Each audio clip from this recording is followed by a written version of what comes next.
Hello everyone. Today, my team will present about the decision-making process. Decision-making is the process of making choices by identifying a decision, gathering information, and assessing alternative resolution. Using a step-by-step decision-making process can help you make more deliberate, through, thoughtful decision by organizing relevant information and defining alternatives. This approach increases the chances that you will choose the most satisfying alternative possible. So now let me introduce about my group. Uh, we have six members: Lê Thanh Huyền, Nguyễn Thu Thảo, Phạm Anh Thơ, Mai Thị Minh Ánh, Nguyễn Thị Thanh Thủy, and Bùi Thu Hiền. Uh, Now I will present about the step of decision making choice. Step 1: identify the decision. You realize that you need to make a decision. Try to clearly define the nature of the decision you must make. This first step is very important. The step 2 is gather relevant information. Collect some relevant information before you make your decision. What information is needed, the best sources of information, and how to get it. This step involves both internal and external work.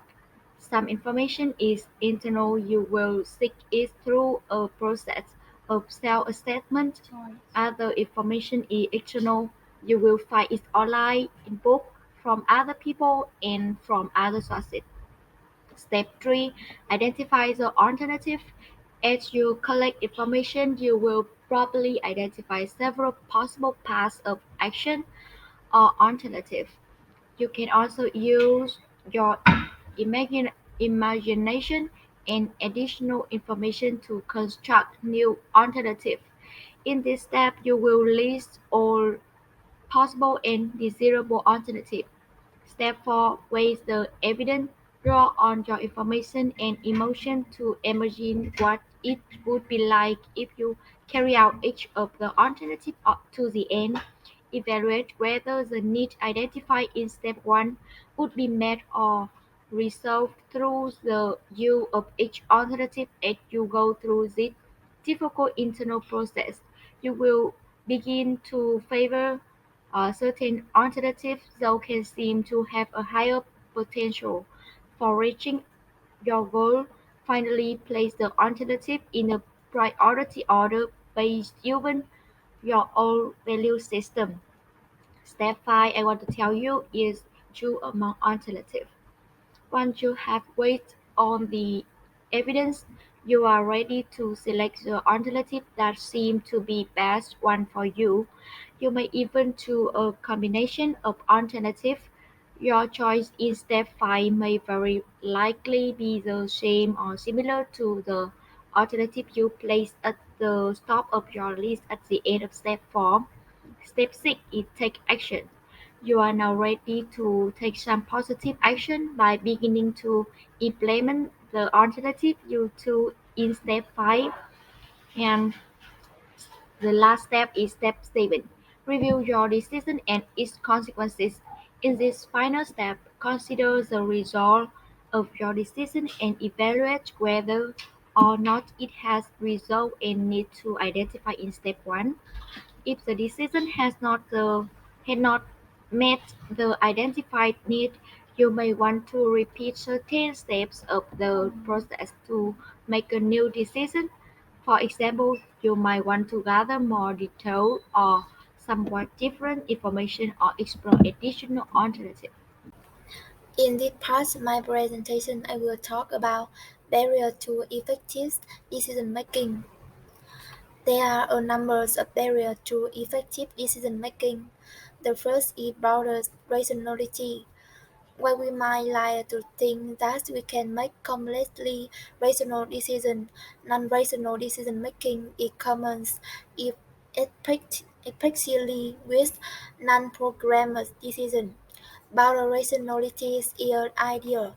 Thus, for complex issues, we cannot be completely rational because we cannot fully grasp all the possible alternatives, nor can we understand all, all the implications of every possible alternative.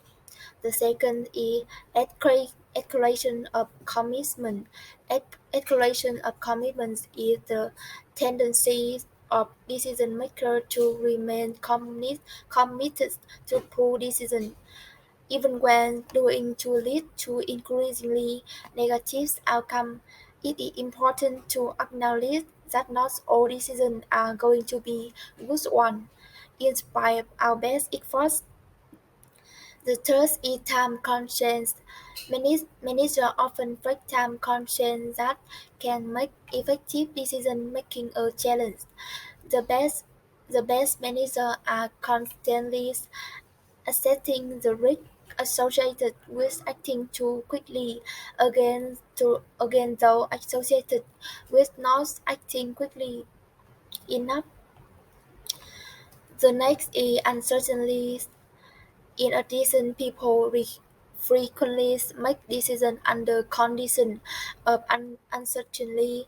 They cannot know the outcome of each alternative until they are actually chosen. Thus, alternative that uncertainty can make can make it difficult for some people who make decisions because committing to one option means for following other options. The fifth is personal biases. Our decision our decision making is also limited by our own biases. We tend to be more comfortable with idea. The effective manager will try to evaluate situation from multiple perspectives and gather multiple opinions to balance this bias when making decisions. Finally is conflict. Effective decision-making can be difficult because of conflicts. Most individuals dislike conflict and will avoid it when possible. However, the best decision might also ones that is going to involve some conflicts. Effective management should be particularly aware of the possibility of relationship conflict when giving feedback and should keep feedback focused on behaviors and activity, how things are done rather than on individual. Being aware of and dealing with relationships conflict points to why emotional intelligence and empathy are beneficial in organization leader. In the next part, I will talk about Thinking in decision making. Creative decision-making has many benefits, including fostering collaboration and partnership. Creative thinking as a team can generate even more ideas, particularly when one person thought someone else to think of a solution. It encourages the entire group to collaborate and innovate, strengthening team building while exploring creative solutions, driving process and originality. Creative decision-making promotes productivity, process, and innovation. In environments where leaders encourage creativity, employees are free to utilize more than just the standard or previous problem-solving method. Having the ability to explore new ways to accomplish a task or find a solution can bring about ideas that also improve efficiency, vision, improving the quality of decision. Most problems have more than a single solution, and creative decision-making can generate more options to choose from. When there are more alternatives to choose from, this can increase the quality of the decision you make. Developing logical reasoning and critical thinking. Creative decision-making can prevent overthinking by inviting productive ways to explore the situation. When you feel free to examine a topic from multiple perspectives, this can reinforce the logic and reasoning behind your final decision. Building a particularization. Creative decision-making is a ability to consider a perspective and solve a problem in a new way. It can estimate new or better alternative, offer a new method, or even help discover a new product or service for a business to offer. Balancing creative decision-making with an analytical outlook helps decision-makers consider all options when solving an issue or carrying out a task. Next, the analytical thinking in decision-making. Decision-making is key to measurement elements that you will often find yourself at the head of the table. Change with making decisions that will impact the whole team. You need to have a sound analytical skill if you want to make the best choice possible for your team. The first, making informed decisions. A manager with good analytical skills can take into account all the needs and expectations before deciding on something for the team. They can make rational decisions that are powered by insight derived from relevant data derived by the team. Through their ability to alert already logically, they can visualize the effects of her decision. We have a their decision as sure to turn out well from and pay on sound reasoning. The second, spotting change the help in decision making. A person with great analytical skill acclaimed for their ability to deliver insight out of the character. Therefore, a master with analytical skill will be able to identify upcoming change. They might be able to foresee the direction in which the team is going.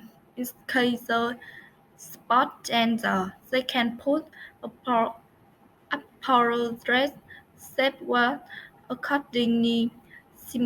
Similarly, after understanding the picture for that team, they will be able to make decisions and intervention that will help them succeed.